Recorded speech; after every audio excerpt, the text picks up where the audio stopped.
अस्सलाम वालेकुम बच्चों, कैसे हैं आप। मैं उम्मीद करती हूँ आप लोग खैरियत से होंगे। आज मैं आप लोगों के लिए लेकर आई हूँ एक नज़म जो कि वतन के ऊपर है। तो आइए फिर मैं आपको नज़म सुनाती हूँ और फिर उसके बारे में भी बताती हूँ। तो आज की हमारी नज़म जिसका नाम है मेरा प्यारा वतन। मेरा प्यारा वतन, मेरी इज़्ज़त है ये, मेरी दौलत है ये, मेरी अज़मत है ये, मेरी जन्नत है ये, मेरा प्यारा वतन। इसके दरिया बड़े ताजगी से भरे, बाग फूले फले लहलहाते हुए, मेरा प्यारा वतन। जी तो बच्चों, अभी जो अशार मैंने आपके सामने पढ़े हैं, मैं थोड़ा सा इसके बारे में बताती चलूँ कि शायर कहना क्या चाह रहा है। शायर ये कहना चाह रहा है कि हमारा वतन बहुत ही प्यारा है, बहुत ही हसीन है, बहुत ही खूबसूरत है।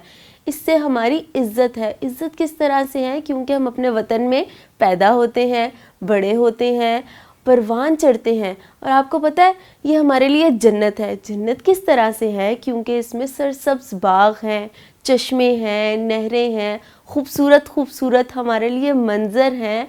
और तो और ये है कि इसमें दरख्त हैं जो लहलहाते हैं और इसकी खूबसूरती में मज़ीद इजाफ़ा करते हैं।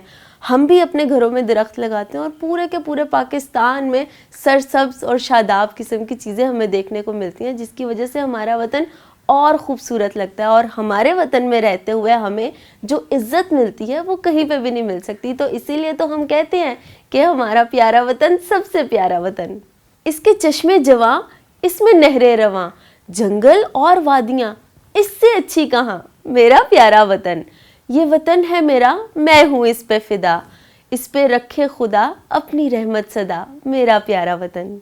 शायर ये कहना चाह रहा है कि हमारे प्यारे वतन में चश्मे हैं, नहरें हैं जो कि हर वक्त चलती रहती हैं और उनमें साफ़ रवां पानी होता है जिसको हम पी भी सकते हैं।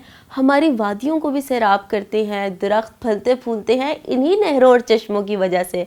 और आपको पता है जितना खूबसूरत हमारा प्यारा वतन है ना, हमारे वतन में जो हमारे विज़िटिंग एरियाज़ हैं, नारान, कगान, मरी, सवात, मालम जब्बा, पूरी दुनिया में इससे खूबसूरत वादियाँ कहीं हैं ही नहीं।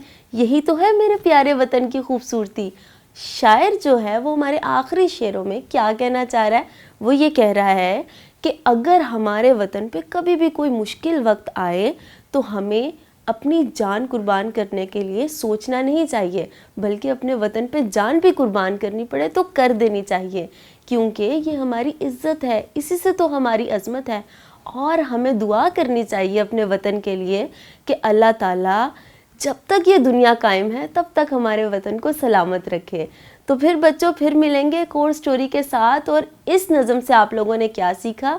सीखा ये कि हमारा प्यारा वतन दुनिया में सबसे खूबसूरत है और हमें इसकी कदर करनी चाहिए। फिर मिलेंगे, बाय बाय।